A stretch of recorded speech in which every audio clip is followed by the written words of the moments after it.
Hello and welcome to the Wrestling Corner, episode number 51. There's a 5 episode 51 with that elusive one away from the 52 the year mark of the podcast. And as usual, I'm joined by Simon. How are you today on this lovely Tuesday morning-ish lunchtime?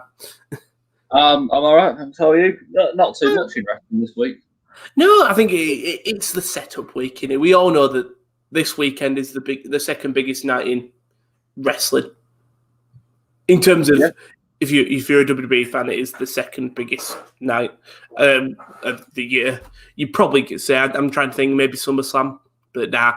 Everyone loves the Rumble, so we'll be giving our Rumble predictions later on, sort of the preview to the show in the main event segment. But normally we go straight to NXT, but we won't because obviously Superstar Spectacle is on tonight. If you don't know, that is the show is on. Is it India's Independence Day? I think so. Yeah. And basically, it's a showcase of all the Indian talent and the WWE talent because of the is it the new TV deal they've got in India? I don't know whether it's a new TV deal. Whenever it's on. So it's on today, Tuesday 9:30. So that is around I think you said just before 2:30. UK time, 9:30 Eastern time in America as well.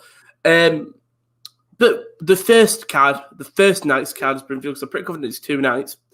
Well, that's what they said in the thing. So the first card, we'll call it here. You've got Drew McIntyre and Indus Shelf, so the forgotten tag team in NXT, will take on Jinder Mahal and Bollywood Boy. So Jinder Mahal making his return to WWE Republic Day. I've seen what it's called. So fair play to Jinder Mahal coming back. I think you expect Indus Shelf and Drew to win that. Then you have... I've already seen quite a few of the results, so I'm not going to say anything. It's all been asked. It's already pre-recorded. I thought it was live. Oh yeah, I pretty much already know what happened. Right. Charlotte Flair and Serena Sandu versus Bayley and Natalya. Serena Sandu making a debut. I'm guessing you presume Charlotte to win that because it's Charlotte. And then you've got Jeet Rama versus AJ Styles. So Jeet getting a bit of not a push, but to wrestle thingy. Now, is he the guy who's been in NXT for ages? Or was that Guru Raj? I think it's G Rama. Apparently, he's been in since 2016 and he just hasn't really wrestled since then. Probably the same with a lot of these wrestlers, but yeah, I'm just having a look now at Jeet Rama's at his record. Just give me a sec. About to say, I'm pretty confident he's been in NXT a while, but he hasn't wrestled much. Yeah, so this was his first match since before. He did all the house shows and stuff. Yeah. But since COVID, this was his first match. Wow. He's been doing house shows since 2018, where he defeated Rocky. Where in his first match he defeated Rocky, whoever that is. Yai Feng is a Chinese professional wrestler, previously signed to WWE under the ring name Rocky. I don't know where he is now. He doesn't actually say. His last match, Rocky's last match was Rocky competed in an Unleash the Universe tournament. During the tournament, he was eliminated in the first round by Mansoor. And he wrestled Spire and wrestled his final match in 2020 prior to his release. So, well done, Rocky. But yeah, so Drew Ram versus Styles, and then your final of the matches, you've got the two giant, Great Khali's just giants he finds, Giant Zangier and Dilsha Shankar team up with Rey Mysterio and Ricochet in an 8-man tag team match. I don't think his opponents have been announced. Probably the Hurt Business, something like that. Well, actually, who was his opponents? I can't remember all of it, but as I said, I know Styles faced Jeet Rama, and I know what the main event was, but apart from that, I can't remember too much. And then Finn Balor takes on Guru Raj in a non-title match as well. Apparently, Guru Raj is the first Indian high flyer. You kind of guess what way a lot of these matches go. Yeah, you can. But it's a good showcase of the Indian talent, which is what the show's all about, really. But should we move on to AEW? Yeah, go on. Let's go on then. Take us away. Right. It was a pretty transitional week, wasn't it? It was just it was what it was. I think I'll actually let you take the first segment because I don't think I was as big of a fan. So it was the show kicked off with -1's birthday celebration and the tag team match, but John Silver asked the crowd to sing happy birthday to -1. Luther and Serpentico interrupted it. Luther said the Chaos Project does not like children and they do not like -1, and said they were going to ruin his birthday. The Dark Order, they began to brawl. Hangman Page leapt off stage onto TH2 and Chaos Project. You come back to the match. The match ends with a relay. It was Page hitting the buckshot lariat with Alex Reynolds there to grab the German suplex and get the pin on Serpentico. Really nice little tricky finish. But after the match, -1's on stage saying, "My birthday was 3 days ago, you idiots," as he's hit Serpentico with the papers. And then the most emotional moment for me, John Silver's on the ring. He got on his knees and he goes to Adam Page, "Will you join the Dark Order?" Before Hangman Page gets to join, balloons go off, people come out and celebrate. They've got the Pepsi, they've got the Coke. They're ready for the celebration of Hangman Page. And it's still going on, and Hangman Page just goes, "Guys, no, I've done the group thing before. It didn't end well for me. I'm so sorry." And it was for me. It was John Silver, just the way he stares at him. So Silver is such a breakout star so far in this year, and to the end of last year, but especially this year. So the Dark Order, but the way he just sells it, just shock and disbelief, and then just sadness. And it was. On Twitter was the best thing. As soon as it happened, all the Dark Order on Twitter just crying emojis to the clip. I love this. Yeah, it was fine. It was just quite house showy, wasn't it? It was just like fun, but then the final angle at the end was probably what took it up a gear. Exactly. Yeah, I think it's. I was actually expecting him to join, and then he just gets fed up with all the Dark Order shenanigans. So, but we just see where it goes. Where did Dark Order go from this? Where does Page go? I think they just keep pursuing him. I think there's a bit more mileage in it. Yeah, probably. I think they can get another good 2 months out of it for sure. Especially if they keep up with the being the elite bits and stuff. For sure, could keep it going. Do you want to take us through the rest of the show? Yeah. Oh, Cody versus Peter Avalon. This was like a 50-50 10-minute match. Yep. Right. They did what WWE do quite a bit. You know, when the like distraction comes out and then it doesn't actually matter. Yeah. Like Jade Cargill appears on the ramp, Peter Avalon gets a low blow, and then the match continues for like another 5 minutes. It was like, right, okay. I mean, I'm not saying Peter Avalon should have got the sneaky win, but it's just like it didn't make a difference in the match. Yeah, it was just there. It didn't add anything. Yeah, I think you might have missed the segment. I quite like Peter Avalon. I think you might have missed a segment, with Tony Schiavone, Darby Allin, and Sting. Oh, they don't include if it isn't a match on here. They don't include it. Right? Yeah. Do you remember? I mean, there wasn't much to say, whether I think it would just. Darby and Sting come out. It's all entrances, and then 2 dares on the Tron. Let's take it to the streets. And Darby says, "Yeah, right." And then the match is booked in a street fight for Revolution. With Sting in the match, and then we got the match, and then we got a book Don Callis thing with Nick saying you're manipulating cinematic. Do you? That'll work. That would work with Sting. I think they'll do it cinematically to save Sting. I think people won't be annoyed with that. Well, let's face it, Darby Allin's like one of the most creative guys there in terms of the way he produces his own stuff. So yeah, it works. It'll be fine. And then after the Cody Avalon match, we had FTR were backstage with Tully Blanchard. Jurassic Express basically stormed in, and which led to the match next week about where Luchasaurus, Dax, and Tully are all handcuffed together. And I'm guessing Marco Stunt as well. So that'll be a very fun match tomorrow. Yeah, it was. It's all right, isn't it? I mean, surely Jungle Boy wins because FTR shouldn't win on their own because their entire thing is they're a tag team. We're a team, yeah. For sure. Next, it was Mox against Nick Comoroto. Mm-hmm. I mean, Nick Comoroto's good, isn't he? But yeah, it was. Yeah, I feel like AEW done. I know their thing is put everyone over. Like, everyone gets a chance to look good. But don't you think sometimes you just need to smash a guy? Yeah.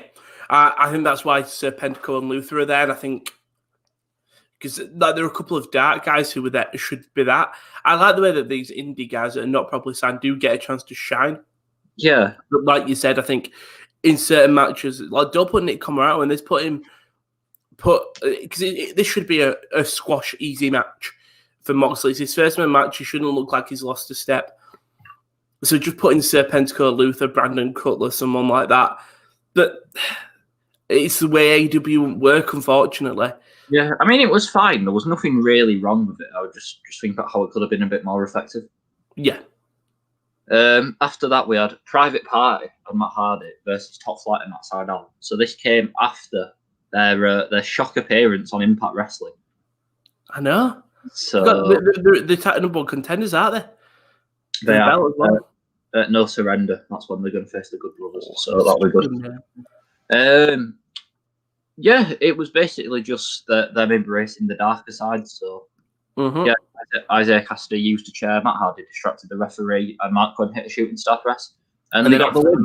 And after the match, they assaulted the other tag team.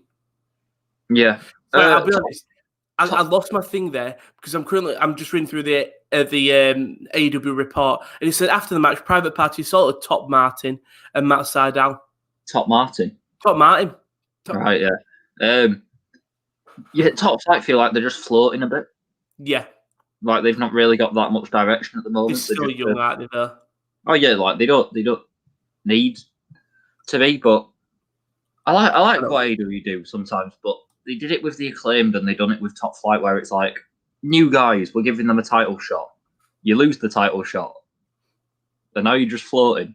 Yeah, you're in the crowd, basically. Like what they did with Cage and Lance Archer for a while as well. Yeah.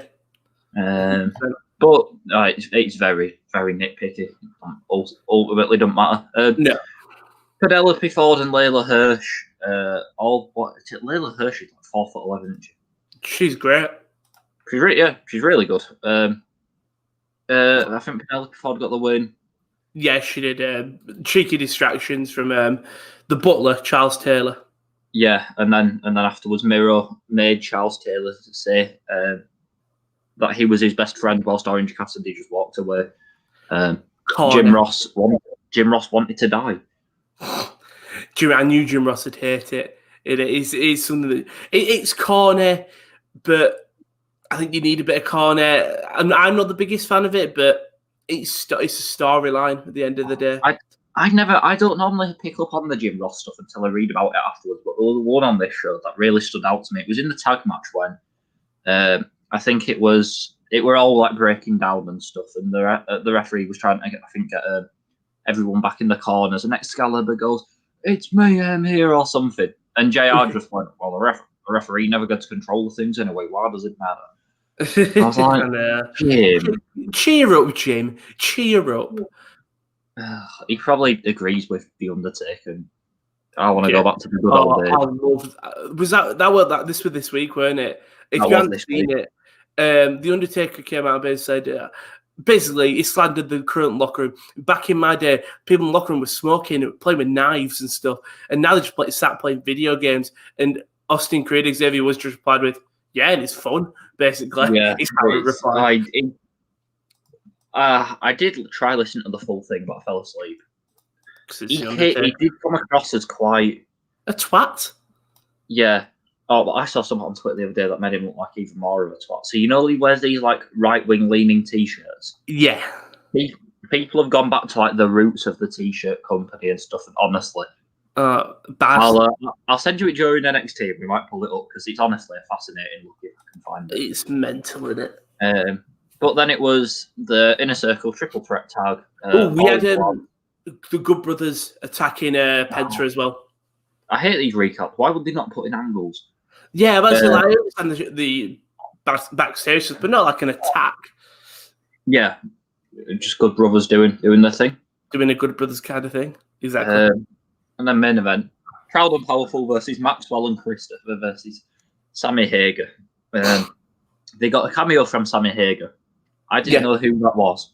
I didn't as well. I just know that you're an artist. Right. I'm glad neither of us knew. Proud and Hopeful really should be winning these kinds of matches. But they didn't. That's one thing I wasn't a fan of. I think Pride and Powerful should be winning. They're the legit tag team. Yeah. I know it wasn't a way, but you know what I mean? Like it was a bit. It's like in the Dusty Classic, they always have two singles guys winning, and it's like, well, then why would you be in a tag team? Exactly, that's the thing.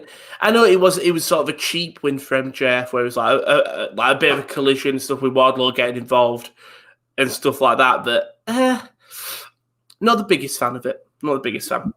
No, MJF got the win, rolling up Sammy Guevara. Sammy Guevara's about to turn face, and he's going to go on a hell of a run. Yeah, you know. If you take out everything that's happened sort of in his personal life and the stuff, Sammy could be a great babyface. Oh yeah, so like very much similar to Ray. How Ray can they were right to have him. They were right to have him as a heel at first. He's a babyface now because he's going to realise like he doesn't want to be a part of the douchey group. Yeah. So exactly. Yeah. I think long term booking good. But that was AW again. It was more just a transitional show. You had the Dark Order stuff, you had the Inner Circle stuff, you had sort of the progression of the Young Bucks, Good Brothers, Kenny Alliance, etc., etc. The Young Bucks not liking Don Callis. Again, fortunately, your women's match was in that an hour and a half mark, which again they do have to improve on the women's match. They have announced that tournament that's coming out, and it looks like it's going to be America versus Japan in the final, which would be very fun. Okay. Have you seen it? No, I don't think so. It's just a bracket. Not the rest haven't been revealed, but the brackets have been revealed, and in the middle it's like a trophy, and then on the right side it's the Japanese flag, on the left side it's the American flag. So it looks like it's going to be American wrestlers fight each other on one bracket, Japanese on the other. They meet each other in the final. Okay. And then I'm guessing the winner will get a tag team, women's championship shot, I'd presume. But we'll move on to NXT. Very good show this week on NXT. So Leon Ruff and Kushida defeated Johnny Gargano and Austin Theory. Great result thing. Again, it's that storyline thing of Kushida against Gargano. Kushida picks up the win for him and Ruff. I need to find up the brackets actually, but Kushida picks up the win for him and Leon Ruff. Great result for them. It furthers the storyline between Gargano and Kushida. I think we may see them two sort of get at each other again, and the sort of thing it cost them is what I'd say. Yeah. Then we had. Go on. It surprised me, did that? I wasn't expecting Kushida and Leon Ruff to win. So I thought Gargano and Theory sort of tag team thing would work, but I suppose it was all about Kushida. I thought they were going to be finalists to begin with. Really? I really did, yeah. Yeah. I think GYV are a finalist, and I don't know about the other team. Probably MSK. I think I'm going GYV MSK. Yeah. For sure. Then we had a squash match. Karrion Kross defeated Ashante Theodonis. Basically, absolute demolition. After Kross tagged to Desmond Troy, Adonis' tag team partner, which basically meant Ashante Theodonis and Desmond Troy would be out of the match. Against who would it have been? If my head's not clicking, who would it? They were in the class. They were versing Ari Daivari and Tony Nese. Okay. On 205 Live. On 205 this week. Yeah, because I saw the match and I was like, who's winning that? Because none of them four guys look like they'll think and get a win. Oh, makes sense as we go further on. Yeah. Do you have anything to say about Karrion Kross? I don't know. I like him, and I think his style, his entrance, his gimmick, great. I'm not a big fan of him in the ring, and I don't know where they go. In the words of Steve from Going in Raw, Karrion Kross, his entrance and Scarlett, like they're $1 million. Yeah. But as soon as he gets in the ring, it's like 250,000. Yeah, I just lose interest with him, I think, fortunately. But a team I'd have had him skip NXT. It's not the place. But the thing I'm not losing interest with, Lucha House Party defeat Imperium. Oh, go on, lads. Imperium have had a right fall. I feel so sorry for him because I think Imperium are great. I think there is a storyline aspect to it that we could see future. So obviously, Lucha House Party picked up the win. Metelli knocked Imperium to disarray with a Hurricanrana. Barthel went into Eichner. They took out Eichner with a moonsault. Dorado hit Barthel with a super kick. And I'm pretty confident after the match, Alexander Wolf returned. Didn't it? I think someone... He was on top of the ramp. I mean, I don't know whether he was looking on approvingly or... I think either this might lead to Alexander Wolf going, you two need to step the F up, or saying, you come in with me, we're going back to NXT UK. I know it's going to be hard to get them back there, but you know what I mean? I was going to say, I hope they don't ask Alexander Wolf to get them in shape, because I can't remember the last time Alexander Wolf actually won a match. Yeah, it'll be an NXT UK one. I'm just having a look now out of curiosity. Now, I don't know if this segment... Now, I don't know if this segment, I'll talk about the segment quickly before you find it. I don't know if this was after the fight pit or before, but Ciampa gives Thatcher food for thought, and I think it was them talking about becoming a tag team. And here we go. When did he last pick up a win? I'm guessing it was SmackDown. So he hasn't had a win since pandemic. He's had 3 matches on NXT UK, lost them all.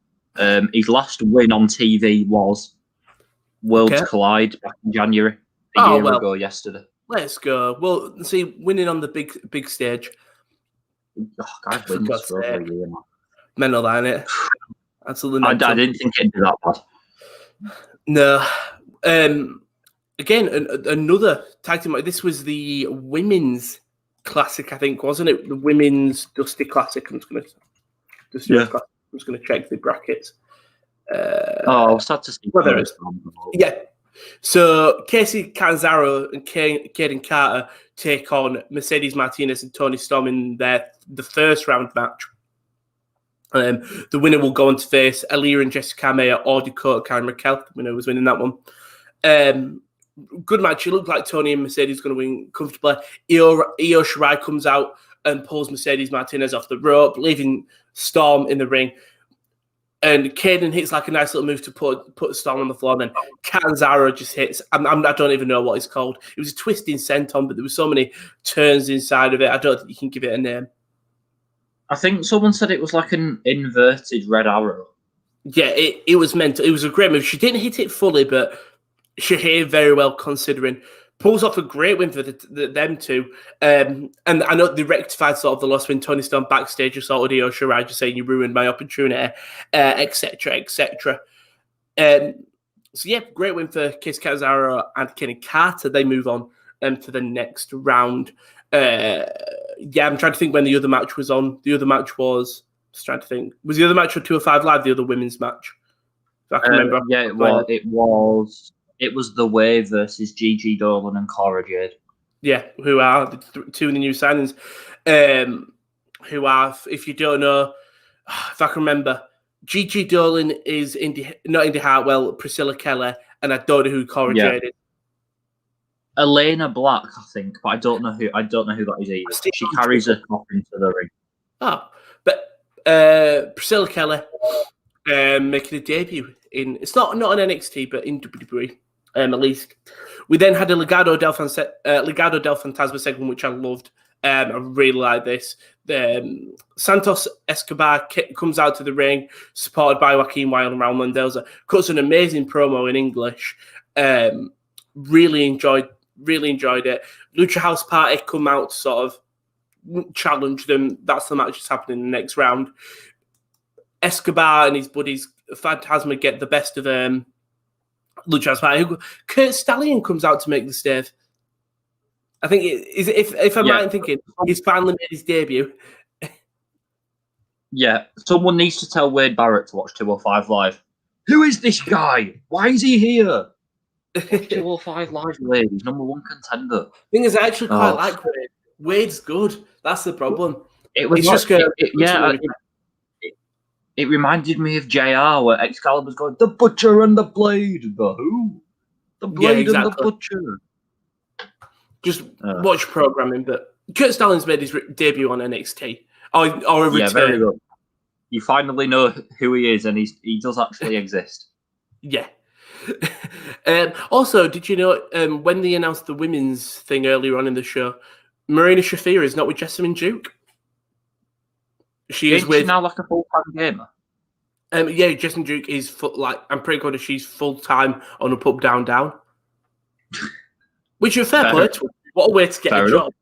But yeah, and so Marina Shafir with Zoe Stark, I think, is the other new signing. Bronson Reed defeated Tyler Rust. Bronson Reed picks up the match. This is just all about Tyler Rust and Malcolm Bivens trying to pick up a win, and Bronson Reed getting a win on NXT. Not more. Tyler Rust had a win though. I don't think so, has he? Oh, it's all about his partnership with Bivens. Okay, right. This was quite short, wasn't it? I'm not gonna lie. I was only like half watching it. It was like 5 minutes, I'd say. Okay, I feel like Tyler Rust won didn't he win like his first match in NXT? Yeah, but I think when he's been with Malcolm Bivens, he hasn't won much. I'm going to say, is this like their first proper match? Their second one, I think. Yeah. Okay. Yeah. On the Christmas episode, he defeated Ari Daivari. Right. Okay. And then this was his first match since the Bivens partnership. Right. Okay, so it was his first match. Never mind. Yeah. But we have the main event, which was great. Timothy Thatcher defeats Tommaso Ciampa in the fight pit. So they start brawling before they even get into the fight pit. They just brawl on top, just dirty suplexes, horrible onto the top of the fight pit. Didn't look nice. They eventually get into the thing with Tommaso Ciampa stamping on Thatcher's fingers as he tries to climb into the pit. You had just a bunch of just limb work by Thatcher, just disgusting stuff as you'd expect for Timothy Thatcher. Ciampa gets his momentum, throwing Thatcher into the cage. Thatcher's got Ciampa in a sleep hold, low blow by Ciampa. Then it was using the referee's back. Thatcher, Ciampa hits Thatcher in a Willow's Bell. Sorry, it's hard to remember while you tried to do the actions. Yes, so Thatcher gets hit with a Willow's Bell by the referee. Thatcher beats the 10 count. And then the finish comes where Thatcher hits a modified stretch muffler, I think they've called it here, onto the repaired knee inside the cage, and Ciampa just has to tap out. Thatcher gets the win. He's unbeaten in his stipulation. I think this is where Ciampa, maybe in the Rumble, gets called up. Surely this is. I mean, they've got to finish off the Dusty Classic stuff. True. Yeah, very true. I mean, hopefully. Yeah, so that was the thing. Yeah. Do you want to? Is Impact and 205 time, innit? It is. Right, I will just let me. I haven't actually got it ready yet. I mean, I'll talk about the next bracket. While you get it sorted, I'll talk about the next brackets of the Dusty Rhodes Tag Team Classic. So you've got the Undisputed Era taking on Tommaso Ciampa and Thatcher. I'm guessing Ciampa and Thatcher will get on each other's nerves. Era pick up the win there. Kushida and Leon Ruff take on GYV. I think that's a GYV. So possibly Era GYV semi-final. Then you've got MSK taking on Drake Maverick and Killian Dane. Don't know who wins that one. And then Lucha House Party versus Legado del Fantasma, which I think is going to be the sleeper hit. I'm guessing that'll be on 205 as well, because I know 2 are on 205, 2 are on NXT. Same with the semi-final. One's on at 205, one's on NXT. Then one's on that NXT takeover on the February the 14th. Oh, so is the women's. I didn't even notice. Yeah, so I already did 205 live. So that was Dusty Classic stuff, and it probably is for the foreseeable future. Right, 205. Oh my days. Cool. Right, Elias and Jackson Riker defeated Jeff Hardy and Ricochet. Oh, what a match! And Angel Garza beat Humberto. Thank God Angel Garza got a win.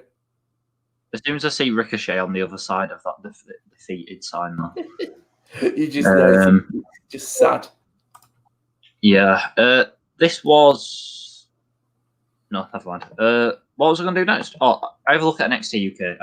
I don't think anything major happened. There was a women's title match, so Kaylee Ray defeated Ginny. There wasn't much to pick from this week's NXT UK. There were 3 other matches, but they all went under like 7 minutes. Right, Impact. Impact was good this week. Impact was very, very good. Lots to enjoy. If I get up the grids, obviously there was the main news thing was the private party. I wish I could watch Impact Wrestling though without knowing what happens because it doesn't air over here till like 10 p.m. at night. Yeah, it's late on. That's what I've got. It's late. So I do pretty much find out everything. We started off with Rhino against Eric Young, and Eric Young got the win. And they basically just so I think Confused Cowboy and Dina got like sent to the back, but then Eric Young got the win with the pile driver, and then they just like stamped on his leg with chairs and stuff, and then Cousin Jake tried to come in and help them, and they just beat him down as well. Yeah, and it was just it was all right. It was what it was. I thought we'd moved on from this. Yeah. The Good Brothers addressed the tag team division and get surprised twice. So on the ring twice, yeah. So they do that, do the promo. We're the best. Yada yada yada. Chris Sabin comes down, says that at Bound for Glory he wasn't pinned, but neither was Alex Shelley. Doc Gallows says that Chris Sabin doesn't have a tag team partner, so then Chris Sabin introduces James Storm. James Storm. Back. Yeah, he tells the champions to put up or shut up, and then they get interrupted by Private Party. This is a great film. Big Money Matt basically just like gets Private Party in the main event versus Storm and Sabin in a number one contenders match. So yeah, very nice. Good. It went on quite long, but it was just refreshing to see Private Party in a different setting. Mm-hmm. I'm so used to seeing him on the AEW. And Matt Striker compared Matt Hardy to Jurgen Klopp, Pep Guardiola, and Carlo Ancelotti. Okay. Wait, what? Hold on, what have I just missed? It was on about how the great managers in sports make the difference, and he thinks that Matt Hardy to Private Party can be to what they are to Liverpool, Man City, and Everton. So, I like it made me laugh. I've just read that Undertaker, the pictures. I watched the video afterwards, and I just hear you start mentioning Carlo Ancelotti. I'm like, how's Impact got this into a thing? Oh yeah, that Undertaker thing I sent you is bad. The text one, the four things. You watch the video at some point. I watched the video straight after, but Jesus, that text thing is mental. Yeah.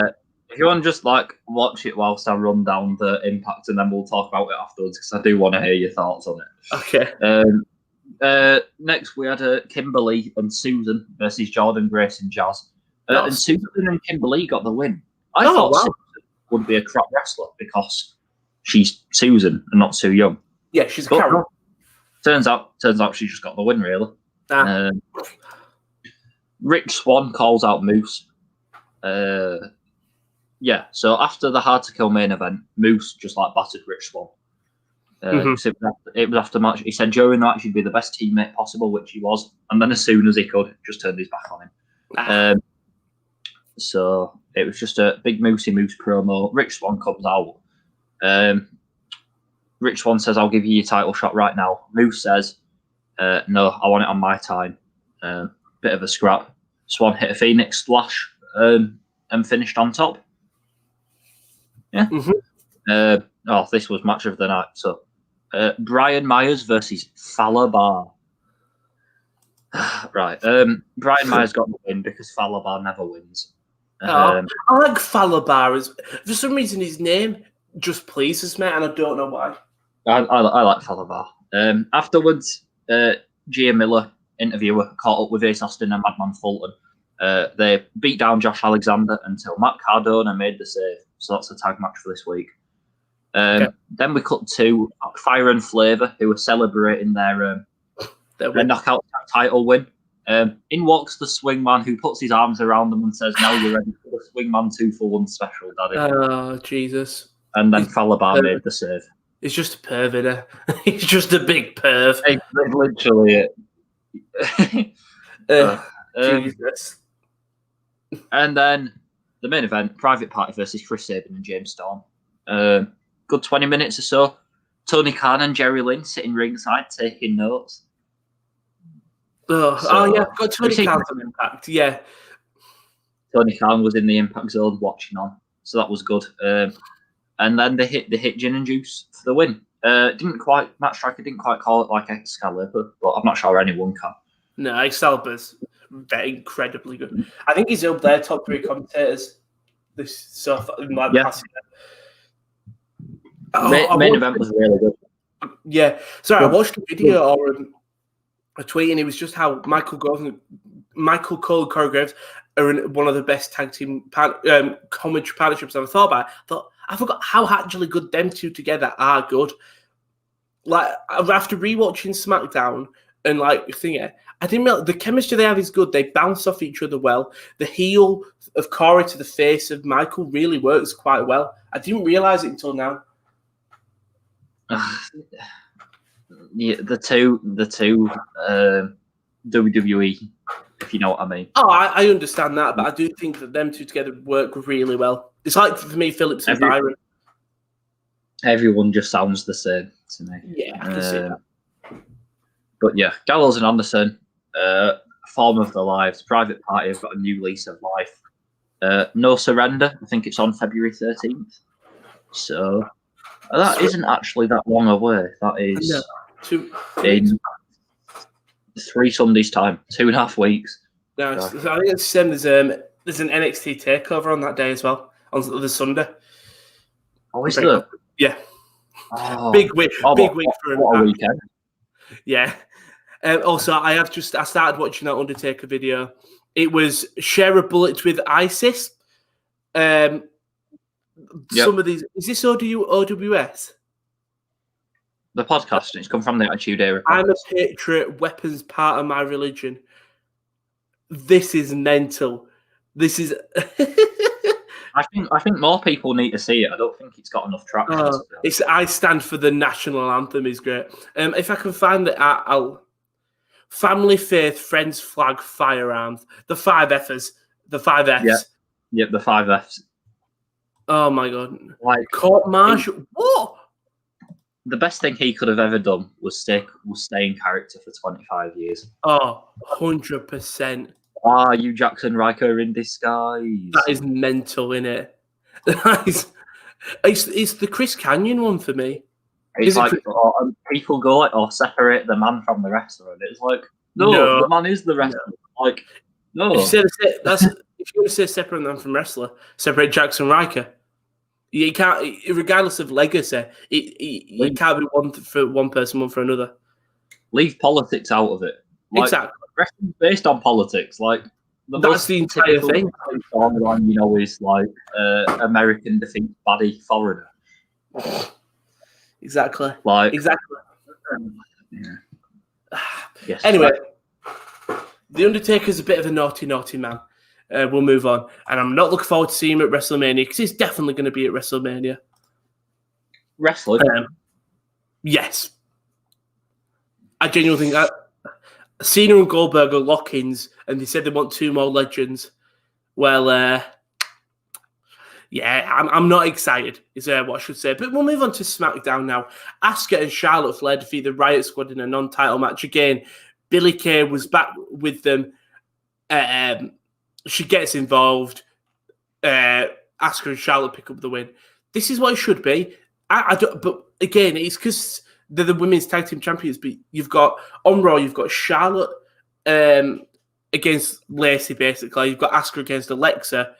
Yet on SmackDown, they're a tag team. It's like I obviously know that they've got 2 different storylines, but try to correlate them a little bit. I don't know why. Just, you know what I mean? Continuity. Yeah. Continuity.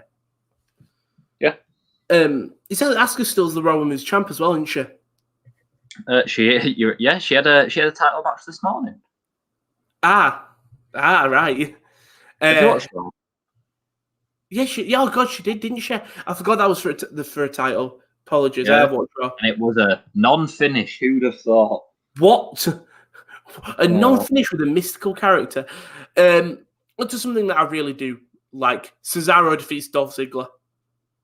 And also Ziggler's a tag team champ, but it's the Rumble season. Really like this. Cesaro and Nakamura. I put Nakamura as a thumbnail. In the past month of SmackDown, we say SmackDown is the best WWE show, like in terms of out of Raw. The way that they push Cesaro and Nakamura, I'm all for.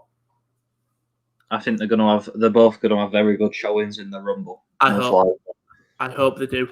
I did miss a segment. I think that opened the show. It was Reigns comes out. He starts cutting a promo. Basically, the end of the promo, at least to Paul Heyman and Adam Pearce, setting up the main event for the SmackDown, which will be Paul Heyman versus Adam Pearce. Which I just thought, what? But I tell you what, I was actually quite looking forward to it. I didn't want to see it. Also, Cesaro cuts a lovely promo on Brian. Brian's basically giving himself a pep talk for the Rumble. Cesaro shuts him down really nice. Cesaro, I think, might have a better showing than Nakamura, but I'd love for both of them. If you choose 2 SmackDown guys, or even 3, it'd be Brian, Cesaro, and Nakamura. But I don't think all three of them will. I think maybe one of them will, unfortunately. And I don't know who it would be. Sasha Banks defeats Reginald. This was great. Yeah, I saw a tweet that somebody was like, "This is what I hope Leo Rush was going to be like for Lashley." In terms of he just doesn't wrestle, he just does flips and stuff to avoid it and like be the little thing. It's sort of what Reginald is sort of doing now, but once he did it first. Yeah, Leo Rush's original thing was Elias was just trying to batter him with the guitar, and Leo Rush would just like flip out of it. Yeah, and it was good. Yeah. As soon as Sasha Banks got hands on Reginald, bank statement, taps out. You know what? I'm not usually a fan of not stupid gimmicks, but a silly match that you wouldn't expect. For this, I was happy with it. Like it was totally fine. Like, I saw people saying this is the stuff PG nonsense that's ruining WWE, and I was like, no, there's so much other stuff. There's so much other stuff. Yeah, it's like it wasn't even like outstanding. It was just they set it up last week and they paid it off. Wrestling's so simple. It is. Billy Kay. We had a backstage on Billy Kay books Liv Morgan, Ruby Wright's tickets to the Rumble, so she gets basically in the match, and then Ruby and Liv basically break up with saying it's not an us, it's not a we, it's an us, and point to her and Liv. Billy just looks so dejected. I hope in this not leads to something, but in the Rumble, she eliminates Ruby and Liv, and sort of I want Billy to get not easy elimination, but sort of just do you know like when. It's like a very truth elimination where they'll run it. They just got annoyed with like Billy Kay will be on the inside of the rope and just by the ropes going, look at my resume. I can help you with this. The people have enough. The good clothesline over. She drops and pulls the top rope down. I think we could see. I think one elimination. But I think we might see Ruby or Liv get eliminated by doing that. They're just annoyed with Billy trying to get involved. Okay. Pull the top rope. The fly over. I also missed this. Was this before or after? It was basically Sami Zayn had handcuffed himself to the ring in protest. And I think this went on for a couple of matches on the show. Sami's great, isn't he? Yeah, he's. I feel like this is Sami Zayn in his true form. Exactly. I think this is Sami Zayn in real life, genuinely. Yeah. I don't think this is a character. Yeah, really like this. So I hope they do bring out this documentary that he's filming. I really do. I do. But I wonder whether they'll do it as like a 3-minute thing on the show or whether they'll be like, here is like half an hour on the network. I either hope it's half an hour on the network or more than likely, I hope it's half the network thing. More than likely, somebody's going to say, and the documentary is being complete. It really shows the injustice in this company. And then the person who's feuding with us, like if it's Big E, Big E's just made it all Big E a New Day-ish. Yeah, and, they could do like Sami Zayn being like, here's my documentary, and then someone's like altered the footage or something. Yeah, 100%. As well. Do you remember when it was Rusev, Lana, and Aiden English were doing, was it One Night in Milwaukee? Yeah. Oh, that's a throwback. That's a proper throw. That time was, weird. Lana weird. and Lashley. Yes. What a partnership. Big E versus Apollo ends in a no contest. Sami Zayn comes in, Helluva kicks. Not much more. It sort of keeps that feud going on for a little bit more. But now for the segment of the entire week for me, Bianca Belair versus Bayley in an Ultimate Athlete Obstacle Course Challenge. Love this. So Bayley, the obstacle course is about to happen. She says she's designed it with the help of Chad Gable. And so Bayley goes, I'm going to go first. And she's taking the obstacle course slow as she can. It's so easy for her. It's like little hurdles, little weights, everything. Bayley doesn't even go over the walls. She just runs around him. She gets to Chad Gable, and she has to pick Gable up and walk him at like 5 meters or something. She struggles with Gable on her back, and then she misses the basketball hoop first off. Then she gets it in the second time, walks over, the whistle goes. It's like 1 minute 45 or something, 1 minute 40. And you think, oh, okay, all right. Bayley's going to have some shenanigans. And she does. And Bianca Belair just thinking, so the hurdles were made to proper hurdle height. Bianca does that. She actually just vaults the entire wall. She does that. She gets to Chad Gable ready to pick him up, and he goes, no, it's not me. Who comes out from underneath the ring chuckling and making his noises? It's your boy, Otis.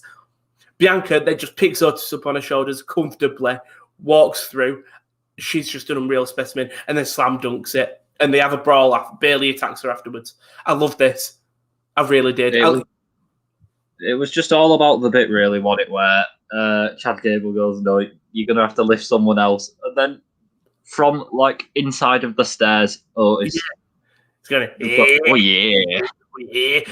And then Bianca just lifts him with ease. It was great. And it was, in theory, why would Otis be helping? Because Alpha Academy is like a babyface thing. Yeah. So why would you make it harder for the faces? Doesn't matter. Doesn't matter. It was Otis. It couldn't matter less because it was just funny and like of how good it was. Oh, 100%. It was just Otis Truck laughing to himself, and then Bianca just moving in with ease. Yeah, really, really like this. Really like this. Indeed, great segment.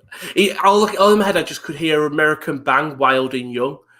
And now, if you know the theme song, do you remember NXT, like 2010 though, where it was where like Titus and Darren Young, where the Nexus originally came from and stuff, and they used to do all the game show stuff. Yeah, it was quite reminiscent of that. And I like the we are wild and that's all I heard in my head. I didn't watch NXT back then. Oh, go back and watch it. One of my favourite ones is Brian and EC3 and Derek Bateman, and it's in one of the quizzes, and they're getting all the answers right, and it's just Dolph Ziggler. Because Dolph Ziggler was a prick back then, still is. It's just him giving commentary practically behind every single answer. And how did he get there? That's cheating. Original NXT was great for me. That season where it was Byron, EC3. There were a couple more as well. Johnny Fandango. I can't remember what his name was, but it was just a great series. Love that. King Corbin defeats Dominic Mysterio. Where to put over the young guy. Why did this happen? Last week, because Dominic cost a match. Corbin. What's happened to Dominic since SummerSlam? I know, it's mental, isn't it? Even since he won the Battle Royal at Survivor Series. The thing is, I'm thinking, how can't Vince not like him? Wow, I think he does. I just think he likes Corbin. He likes King Corbin more, or it's his way of getting baby faces over, just have them lose, gain sympathy. I don't know. I think he'll have a good showing in the Rumble. Yeah. Really. I think he might be the Iron Man. Really? Ooh, bold.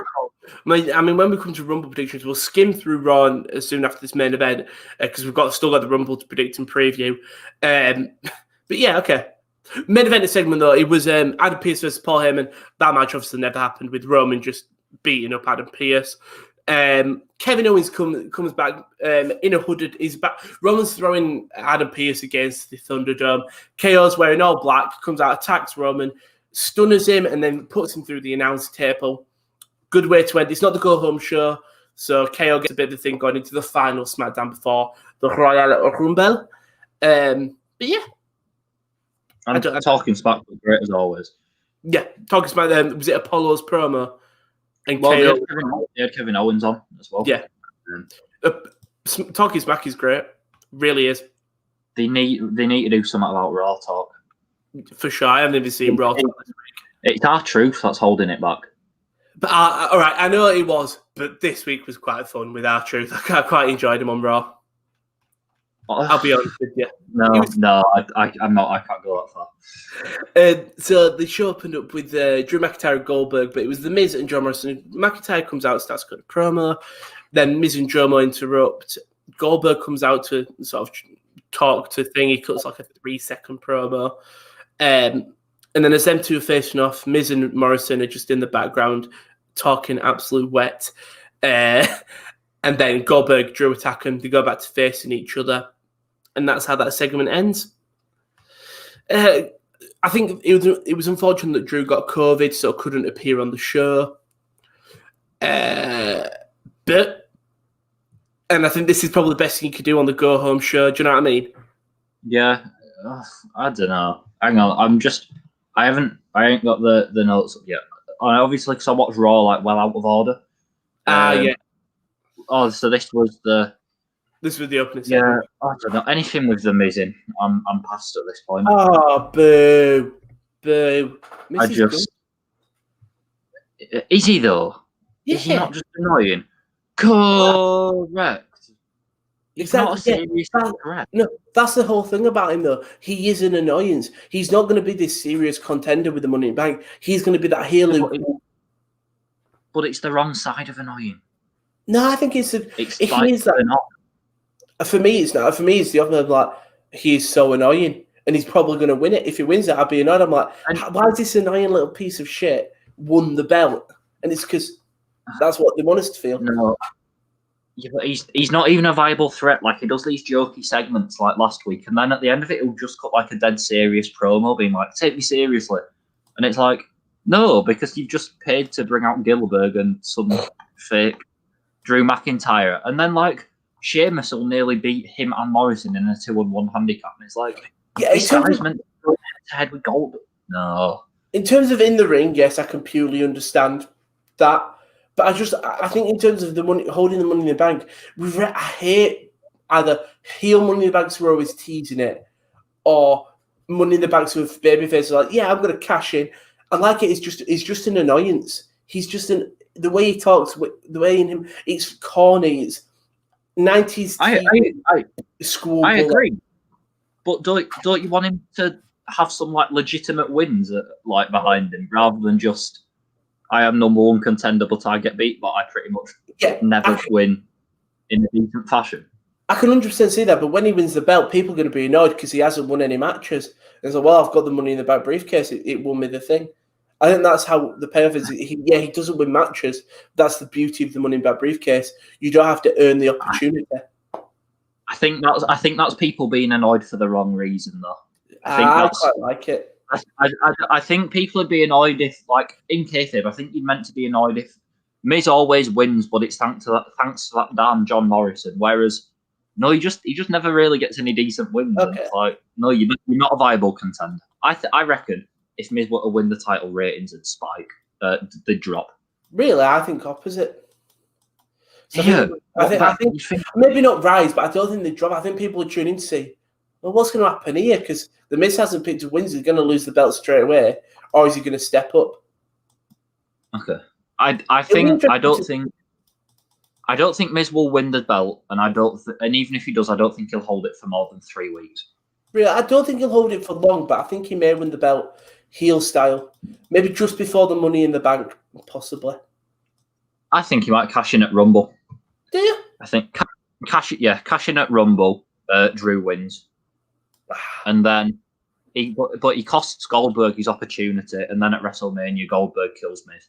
Oh, wait, I'm just thinking what might happen. Do you know there were the rumors of Goldberg being in the Rumble?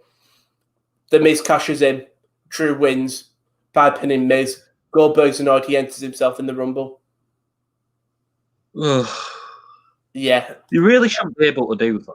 Oh, no, you shouldn't, but Fortunately, it's WWE. What I'll do is I'll probably talk about all the actual segments first, unless it leads to a match. No, actually, well, we had Shayna Baszler. Well, so this all stemmed from, I think it was Shayna versus Charlotte, which ends in a no contest. And then Nia, Lacey, Mandy, and Dana all come out to even out the odds. At least we'll hold a play tag team match, which Shayna Baszler and Nia and Lacey pick up the win. With Nia Jax performing one of the worst, I think it's a powerbomb. Well, it's not the way. She sets her up for the powerbomb. Clearly doesn't have her in it. Clearly. Like, Dana's leg's not even wrapped around or anything. Nia still goes for it. Dana's head bounces. And then she hits a leg drop as well. It's Nia Jax being unsafe. Oh, it was off. It was... Apparently Dana is fine. Reports come out that she's okay, but it's the way the head bounces, and then she's still... If she covered her straight after that thing, fair enough, I could sort of understand. I not understand, but I could be like, okay, it's fine. But then she hits a leg drop as well. I'm like, if she was concussed, you're just adding insult to injury, you know what I mean? Yeah. It's not... there's too many cases at this point. Like, exactly. At some point, eventually, it's got to become like a legitimate concern. That's the problem as well. When you hear the stories of Vince sending people back down to NXT to train, and then you hear that Nia Jax isn't, it's like, really? Surely, Vince, you've been in the industry long enough that you know when a wrestler surely is getting too bad. Yeah, no, it's not good. Yeah, Xavier Woods and Slapjack. You've got Slapjack. Slapjack. Again, I sort of kind of like this as well. Xavier Woods does to beat Slapjack, but after the match, all of the Retribution sent him on the ring, attack Xavier Woods, lovely little powerbomb by Mason T-Bar.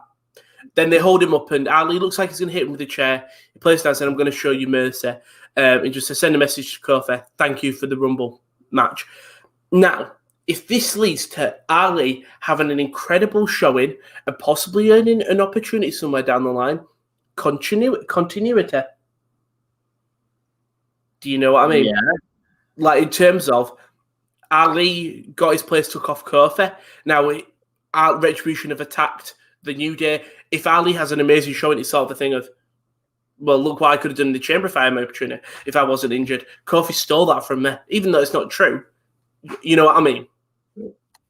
If they go down that route, that would make perfect sense. That'd be great. I don't know whether they will. I don't know whether they're looking at six guys on Raw and thinking, yeah, Mustafa Ali, he's definitely one of them. Yeah. Keith, you've got Keith, Sheamus, Braun. Yeah. There are a lot.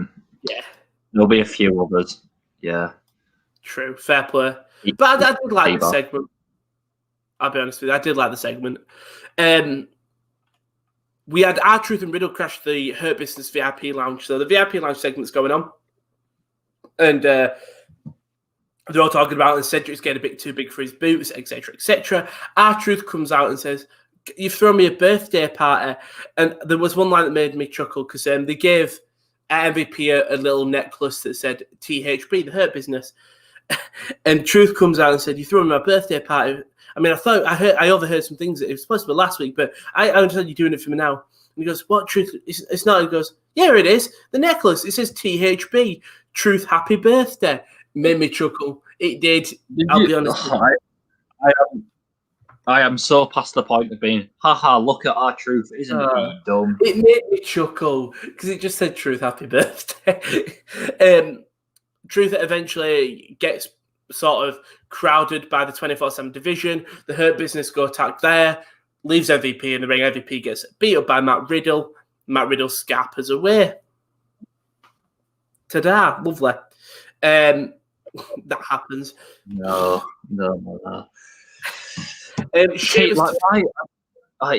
just the Hurt. It's like the Hurt Business have been together for like 4 months. I know they're breaking them up again. Again, not even again, just breaking them up. It's stupid. Vince just can't keep a tag team, can he, apparently? I think the main problem with Raw is, I feel like on SmackDown, you'll see some guys, and they'll, even if they're on the same week, they'll still feel fresh.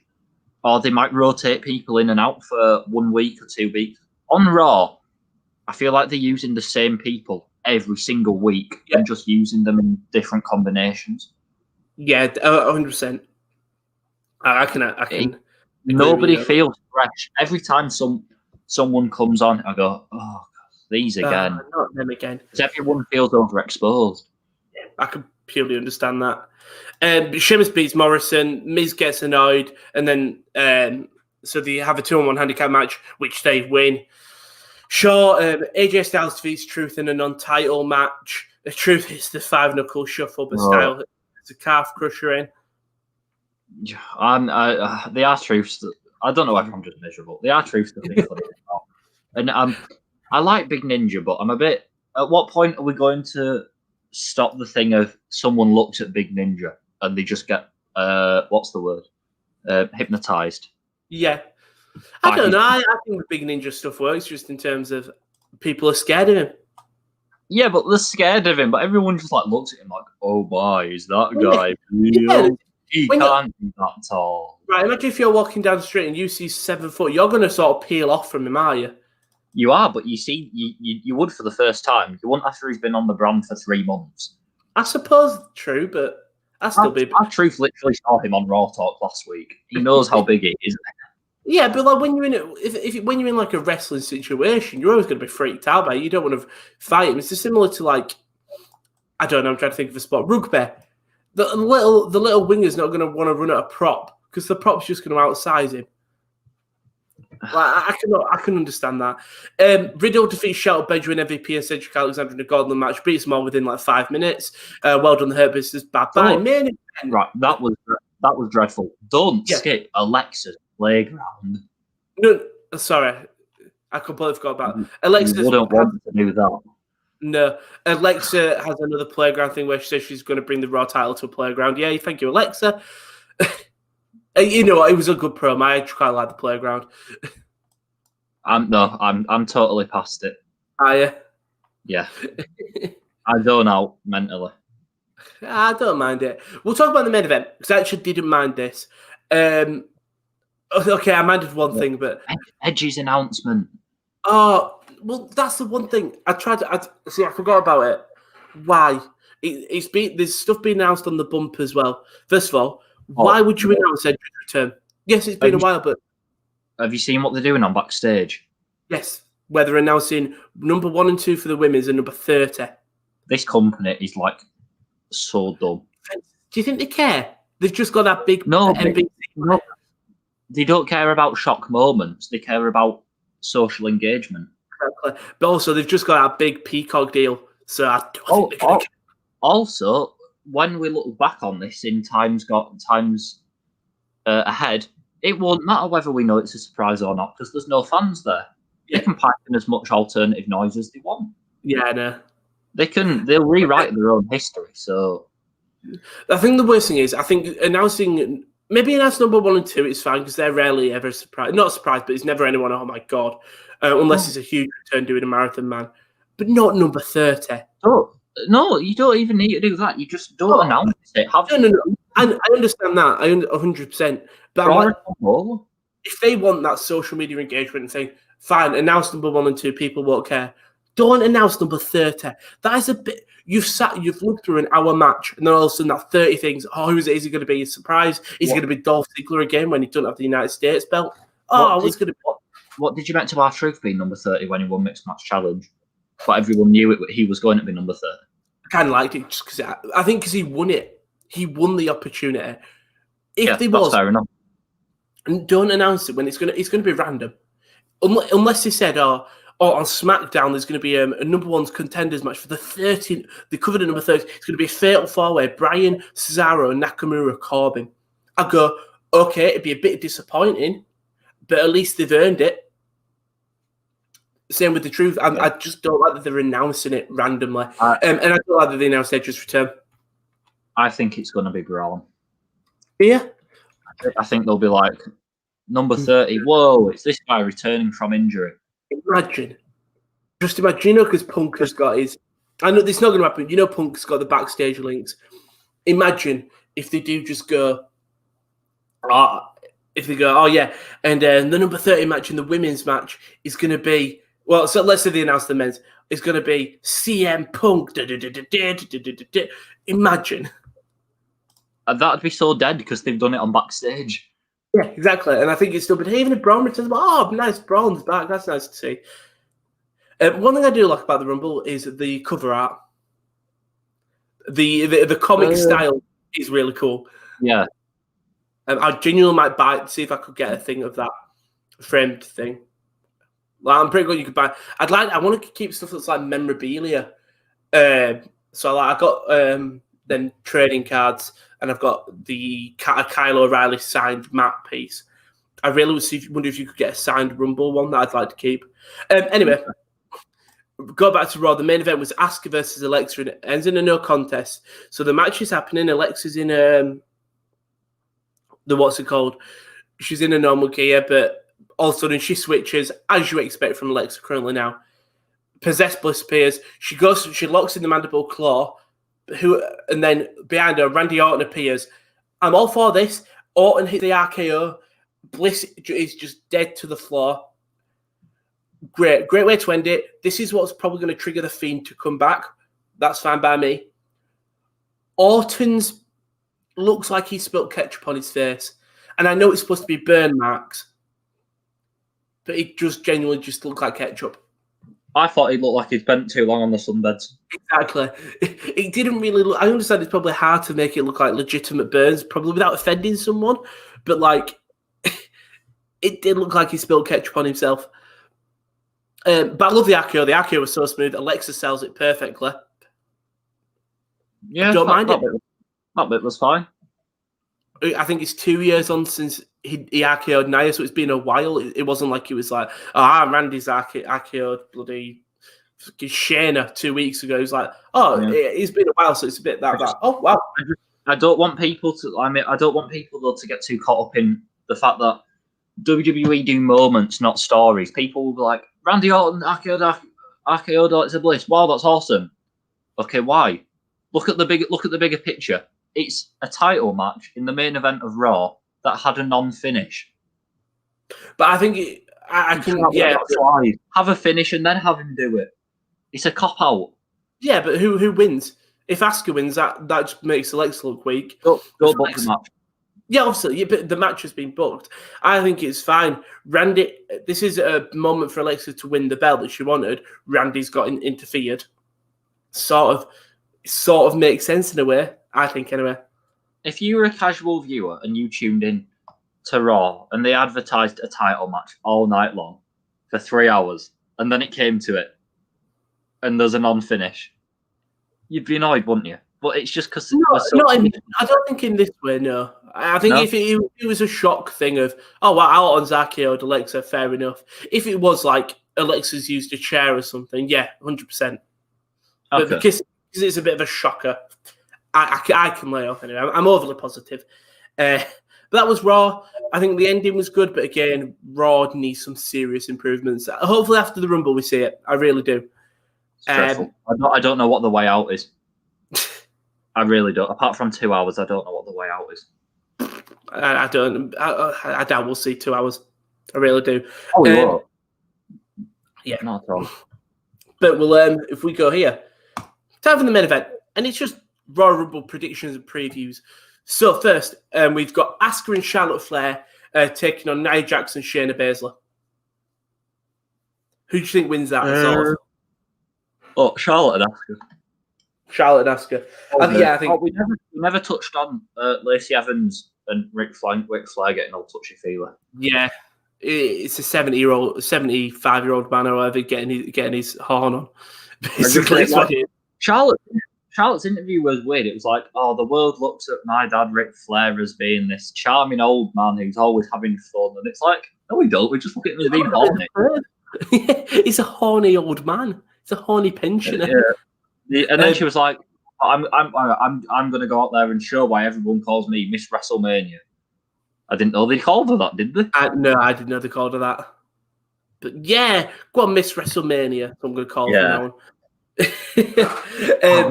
She's not got enough nicknames already. No, I think Asuka and Charlotte win it. Nia Jax and Shayna, especially after Nia's thing, break them two up.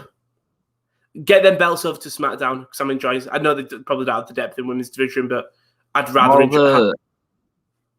They're Omni brand, aren't they? Yeah, true. But like, get just have them on SmackDown and like get them a good showing. You know what I mean? NXT, that's where they're meant to be. Remember when Mick Foley said the 24/7 title can be defended on any brand, including NXT UK? Apart from it's only on Raw now. Mental. Absolutely mental. Drew McIntyre takes on Goldberg now. There are obviously many things that can happen. You could have a Miz cash-in, because I'm guessing the men's will be going on last. So you could have a Miz cash-in. You could have a clean win. What do you think happens and why? Wait, which one's this? Sorry. McIntyre Goldberg.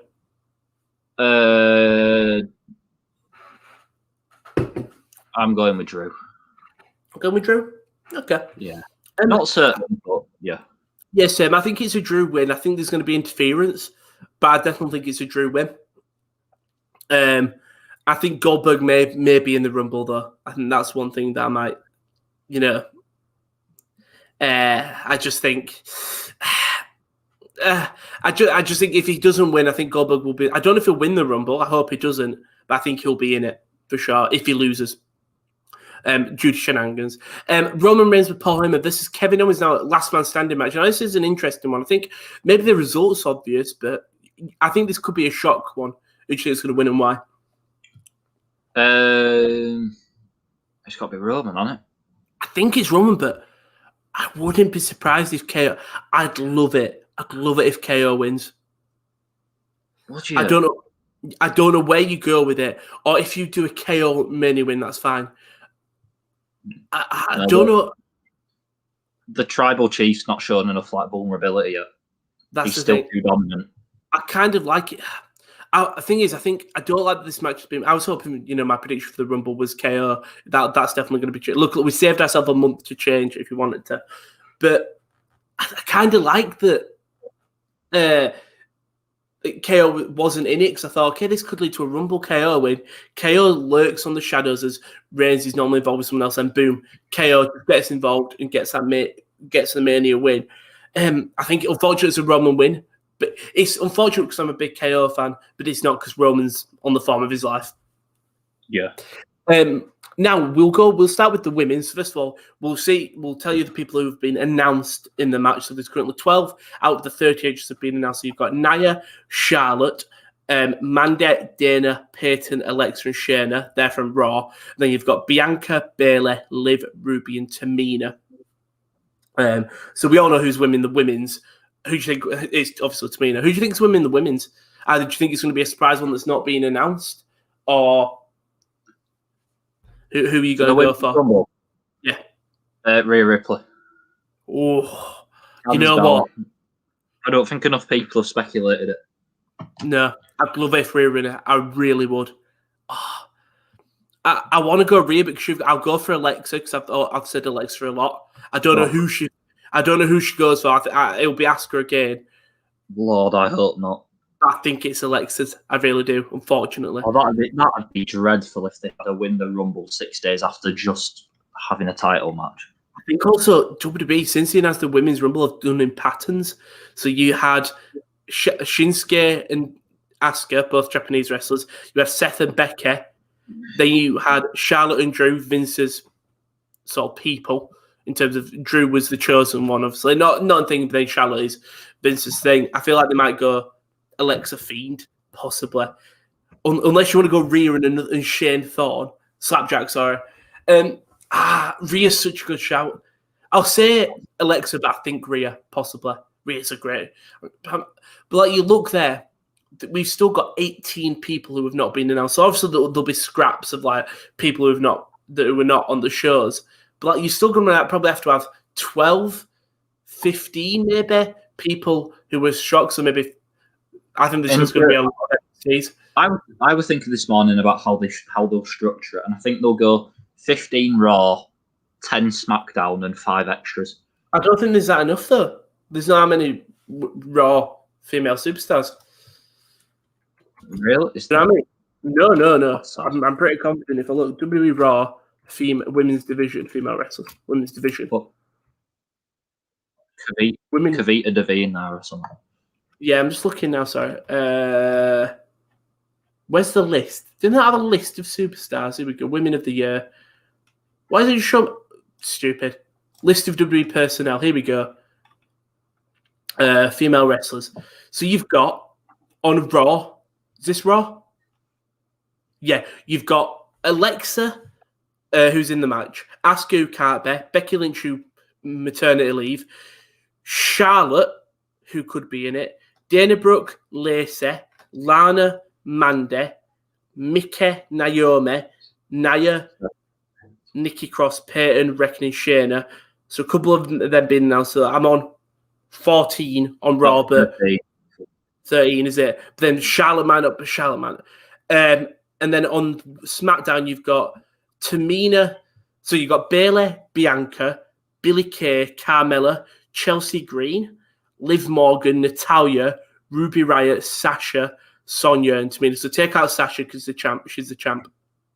How many are we on? I don't know. I won't count it. Probably like I think we're going to see a couple because NXT have got so many women wrestlers.